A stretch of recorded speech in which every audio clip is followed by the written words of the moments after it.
Estamos à conversa com a doutora Maria Clara Binsmer, ela que participou no simpósio dos 50 anos da Faculdade de Teologia e veio falar-nos um pouco daquilo que é a teologia no seio da América Latina.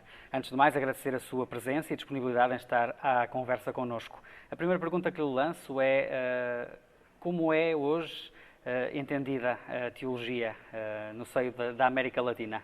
Então, a teologia tem sido, nos últimos 50 anos na América Latina, sempre uma voz profética abrindo caminhos. E eu acho que ela continua com essa vocação, sobretudo, ultimamente, depois que o Papa Francisco foi eleito e começou o seu pontificado, porque recuperou-se uma linguagem, a linguagem conciliar, e a linguagem da caminhada dos primeiros anos depois do concílio na América Latina foi recuperada, e isso voltou ao proscênio do debate eclesial.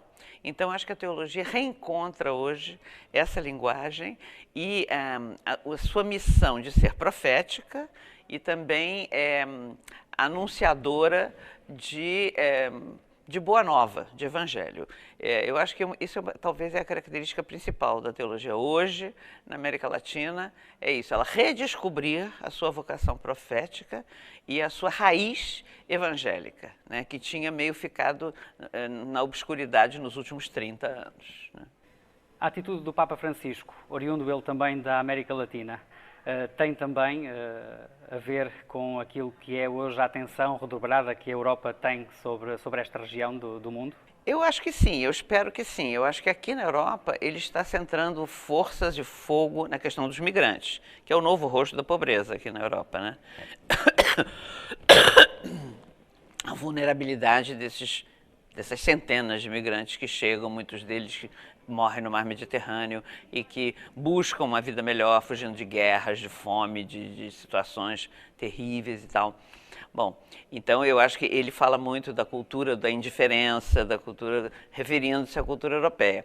Então eu acho sim que ele, com os seus pronunciamentos, os seus gestos simbólicos, carregados de muita força, porque ele dá muita importância aos gestos, ele faz alguns gestos, toma algumas atitudes e depois o discurso dele vai respaldar o gesto e a atitude, não o contrário, falar primeiro para fazer depois, Eu acho que pode sim voltar a atenção para a América Latina. Agora, o que eu acho também muito bom, ele é muito amado, inclusive talvez até mais, fora da igreja do que dentro. A sociedade secular vê no Papa Francisco o único líder mundial. E é mesmo, não tem outro, Algum líder que catalise, assim, as energias da humanidade em direção às grandes causas da justiça, da paz e tal.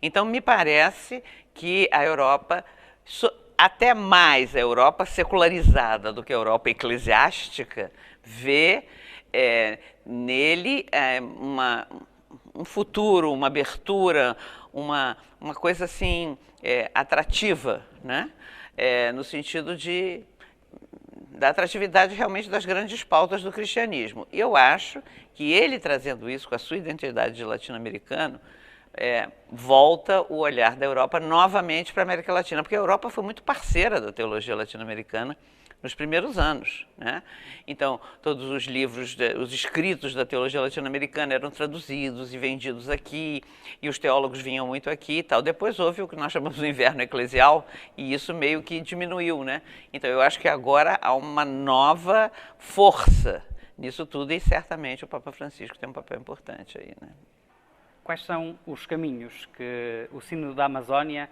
abre nesta dinâmica de teologia, entendida como temática central daquilo que é a região da América Latina?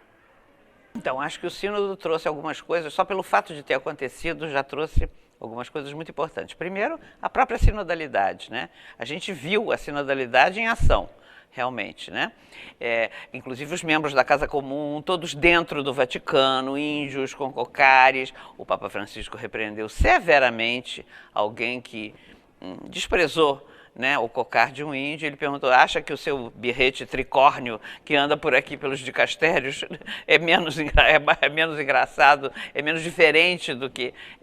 Enfim, houve toda uma valorização das culturas autóctones, inclusive de pessoas que nem eram católicas, mas são membros da Casa Comum e foram participantes mesmo do sínodo. Então isso aqui é a sinodalidade, é toda a igreja junta, caminhando junto e percorrendo e perseguindo, né, um objetivo e querendo ver a vontade de Deus e discernir e tal.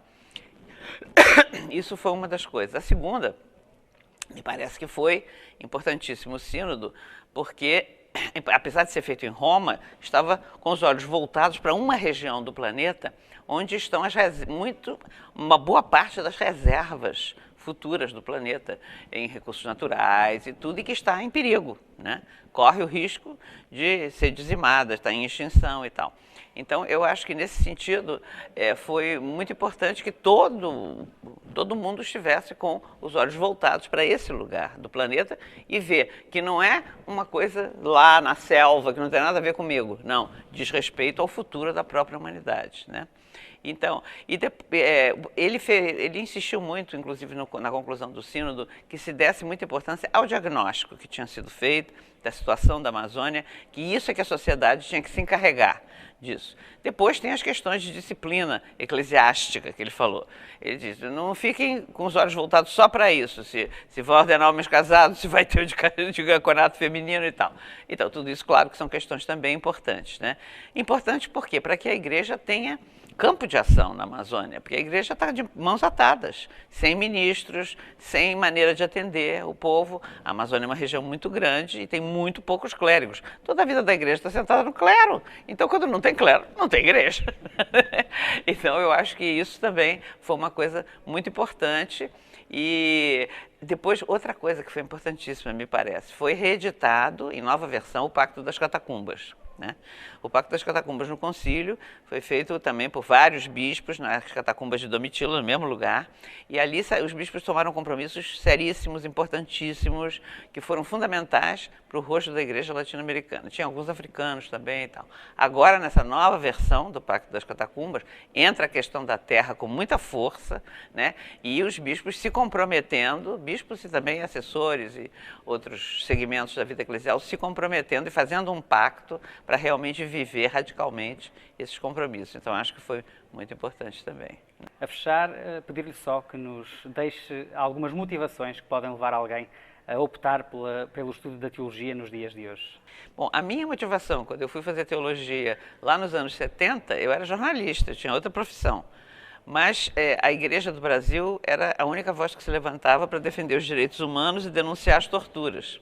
E foi isso que me motivou a fazer teologia. Poder fazer uma diferença no mundo, né? Poder realmente contribuir alguma coisa para as grandes lutas da humanidade, a justiça, a paz, os direitos humanos e tal. Então, acho que hoje isso também, de uma certa maneira, pode motivar as pessoas, né? Claro que as motivações se enriquecem e são diversificadas hoje, mas me parece que o estudo da teologia hoje pode ter uma motivação poderosa, tanto que eu tenho alunos jovens, inteligentes, eles vêm como primeira opção de carreira para a teologia. A gente fica impressionado, puxa, né? Que será que motiva? Não querem ser padres nem nada, são leigos, né? Mas querem estudar teologia, inclusive fazer pós-graduação, tudo isso, né? Me parece que a teologia oferece uma abertura de pensamento, né? Que realmente toca a fronteira de muitas áreas e que recolhe aquilo que é fundamental do sentido da vida. Acho que as novas gerações realmente estão um pouco procurando um sentido para a vida e às vezes com dificuldade de encontrá-lo, né? E eu acho que o estudo da teologia muitas vezes pode dar esse sentido, né? Então eu espero que muitos estejam motivados para estudar teologia. Doutora Maria Clara, muito obrigado por estar à conversa connosco. Desejamos-lhe a continuação de um ótimo trabalho. Muito obrigado. Quanto a nós, ficamos por aqui. Marcamos encontro numa próxima oportunidade no canal da Associação de Estudantes de Teologia do Porto.